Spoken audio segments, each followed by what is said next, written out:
Махамбет Өтемісұлының мынандай өлең жолдары бар.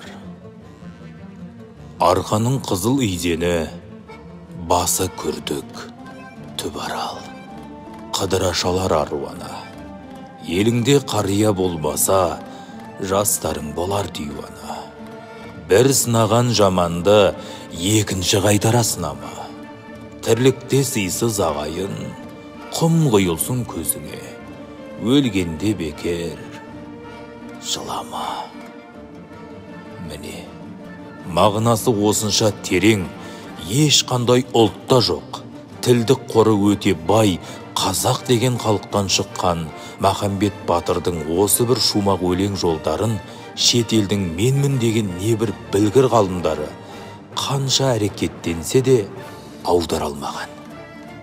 Қанекей, өзін ақынмын деп есептеп жүрген қазақтар, өлеңді жазған екенсің. Әлемнің ғалымдары өз тіліне аудара алмай, қайтсем де аударамын деп, бүкіл ғұмырын қазақтың бір шумақ өлеңіне арнайтындай етіп жазыңдар.